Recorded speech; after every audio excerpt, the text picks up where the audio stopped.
Hello everyone, and welcome to my Young and Restless official. I hope everyone is having a wonderful day. Before we begin, please hit the subscribe button and give this video a thumbs up. Sally was meeting Audra at Society when Billy and Sally arrived back in Genoa City. Billy wanted to see Phyllis to see how she was doing. Audra swiped, curious as to what Phyllis's current issue was. Before he went, Sally and Billy were cozy. Sally could only affirm that it was special, but Audra said it looked serious. When Sally was alone herself, she confessed that she had the time of her life and that she had been smiling non-stop since stepping off the aircraft. How do you feel about Billy rushing out of here to visit Phyllis now that you two are closer? What is the purpose of that? Audra inquired. Audra was shown the updated business plan by Sally. She expressed her desire for Billy to thrive in the business and her willingness to live with Phyllis if necessary. Watch her back around Phyllis, Audra cautioned.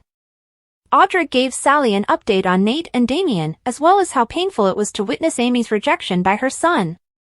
Sally was moved by Audra's affection for Amy as she spoke about her. When Holden entered, Sally saw a shift in Audra's attitude. Admire Days, B&B, General Hospital, or other soap operas. Participate in the discussion on our SC boards. To interact with fans and start a conversation right away, click here. Holden was introduced to Sally by Audra. They struck up a conversation, but Sally could sense Audra's tension. Holden essentially left the conversation when Audra went away, and Sally questioned Audra about it. Audra told Sally the entire tale. She acknowledged that, contrary to what she had told Nate, her connection with Holden in LA had been more than a few dates. She claimed that it began when he assisted her in resolving a conflict with some demanding music producers that Nate was acquainted with. But Holden enjoyed living on the edge, and their relationship grew more passionate. He persisted in pushing the envelope until she was forced to end their relationship, and it wasn't pleasant. She was eager for him to return to Los Angeles. She didn't want Nate to ruin her happiness with him. Audra noticed Holden grinning and observing from the other side of the eatery. At 7 a.m., an alarm clock at the asylum roused Phyllis and Sharon from their slumber on the couch. Phyllis saw that their phones had been turned off again. Did whoever stole them spend the entire night there? Sharon wondered. The coffee maker began to brew when Phyllis remarked she needed some. Since everything was perfectly set up, Sharon burst out laughing. This was obviously well thought out, down to the last detail, she said. They questioned the voice about the day's strategy. In case it was tainted with drugs, Sharon didn't want to consume it. They began discussing how Sharon had been under the influence of drugs for several months. After giving her a cup of coffee, Phyllis inquired as to whether she preferred milk or sugar. Sharon questioned why Phyllis was treating her politely now. Sharon was informed by Phyllis that they had to put aside their hatred for one another in order to go on. Sharon concurred. The siren and the voice asking if they were ready to play disturbed them. Their phones rang. Sharon read, "I'm dark and gooey, bubbling and flowing, but there's acid behind the sweetness." It was a reference to the chocolate fountain where they had fought, and Phyllis knew it. When Phyllis did a hit article on her in Restless style, they revisited the incident. Sharon acknowledged that she regretted shoving Phyllis into the chocolate fountain since it was immature. She shouldn't have dragged her into the chocolate immediately after, Phyllis concurred. According to Phyllis, they were there to confront Nick, the true cause of their long-standing animosity. Phyllis was reminded by Sharon that their relationship started when she and Nick shared a bed. That's ancient history, Phyllis remarked, pausing. She became agitated and screamed at the speaker, demanding to know why they felt the need to amuse themselves by watching them reminisce. Phyllis claimed that she and Sharon had endured a terrible ordeal. She sobbed to Sharon, "Why are they doing this?" He indicated they may move forward if they followed his rules after Sharon informed the speaker that they had solved both of his riddles. She questioned, "What's the point of playing the game if we can't win?" It was a legitimate request, the voice informed them.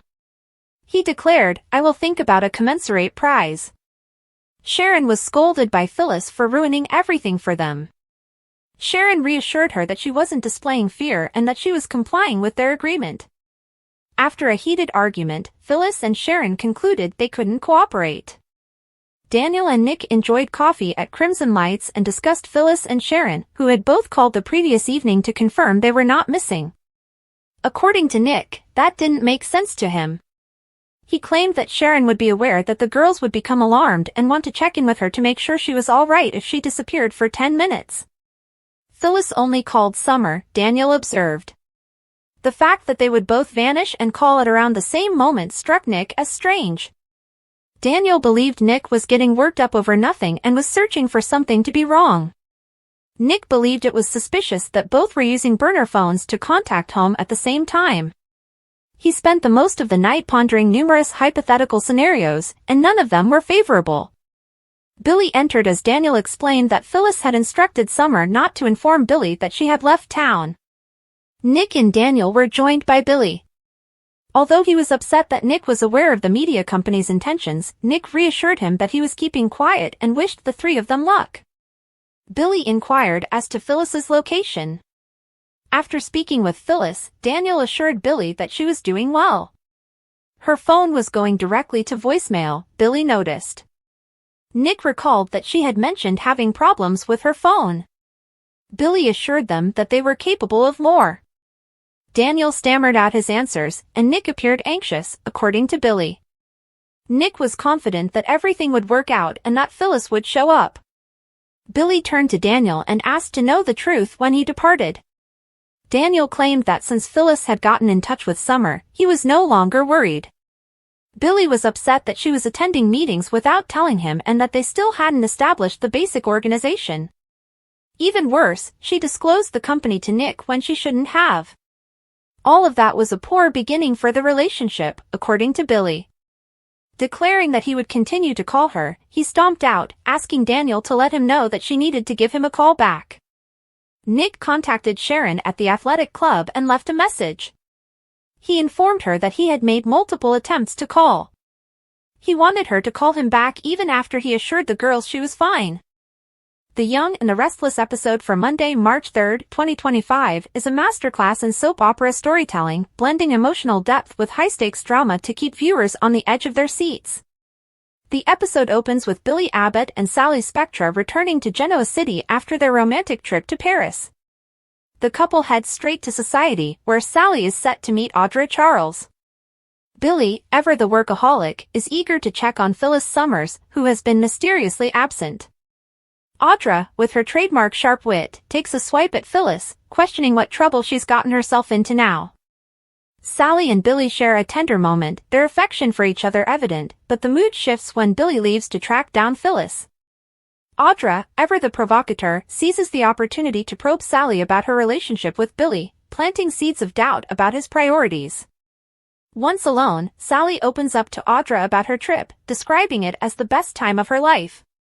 She admits she hasn't stopped smiling since they got off the plane, but Audra's questions about Billy's sudden departure to check on Phyllis leave her uneasy. Sally tries to brush off her concerns, but Audra's warning to watch her back around Phyllis lingers in her mind. The conversation shifts to Audra's relationship with Nate Hastings and the ongoing drama with Damian Kane. Audra's vulnerability shines through as she talks about Amy Lewis's heartbreaking rejection by her son, Damian. Sally is touched by Audra's genuine concern for Amy, but the moment is interrupted when Holden Novak enters the scene. Audra's demeanor changes instantly, and Sally notices the tension between them. After Holden leaves, Audra confides in Sally about her complicated history with Holden, revealing that their relationship was far more intense than she had let on to Nate. Audra's honesty adds another layer of complexity to her character, as she struggles to protect her relationship with Nate while grappling with the ghosts of her past. Meanwhile, in the abandoned mental hospital where Sharon Newman and Phyllis Summers are being held captive, the two women wake up to the sound of an alarm clock. The captors' twisted game continues, as they are presented with new challenges designed to force them to confront their shared history. The coffee maker starts brewing, a small but eerie reminder of their captors' meticulous planning.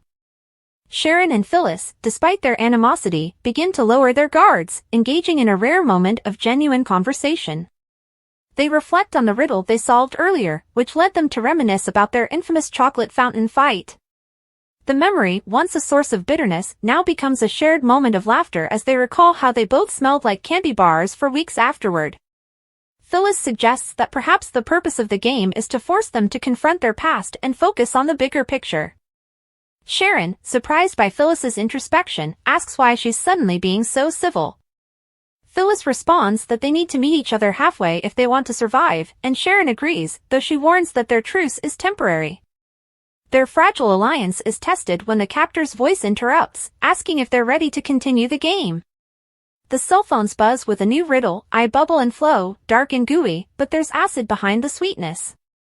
Phyllis immediately recognizes it as a reference to the chocolate fountain, and they once again revisit their shared history. Sharon apologizes for pushing Phyllis into the fountain, acknowledging that it was childish and something she regrets. Phyllis, in turn, admits that she shouldn't have retaliated by pulling Sharon into the chocolate. Their laughter fades as they reflect on how much they've matured since then, but the underlying tension between them remains.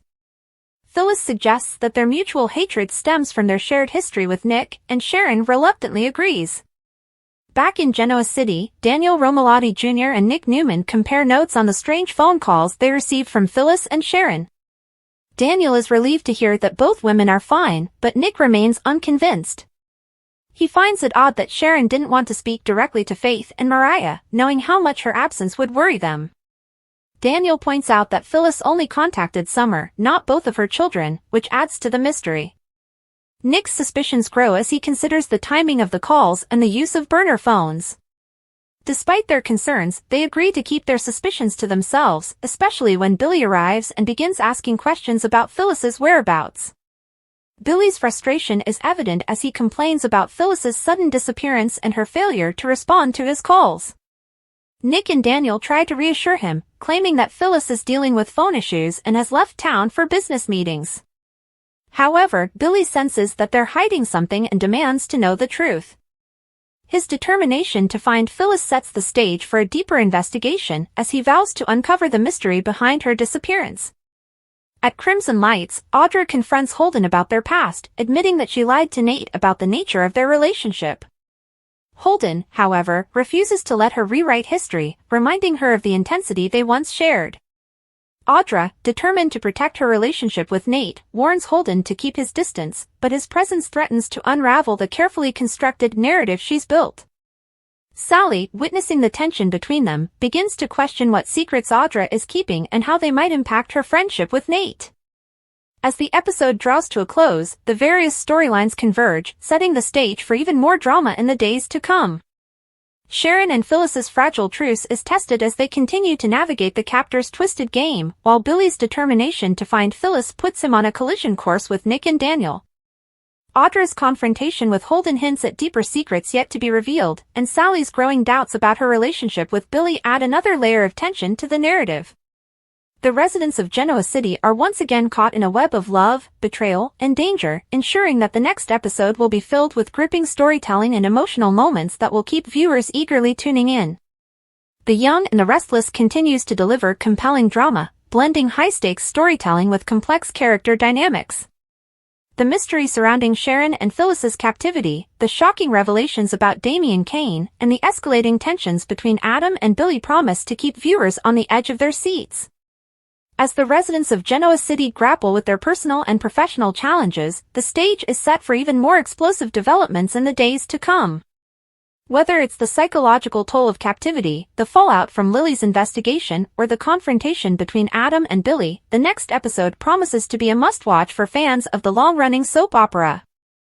Nick and Daniel were joined by Billy.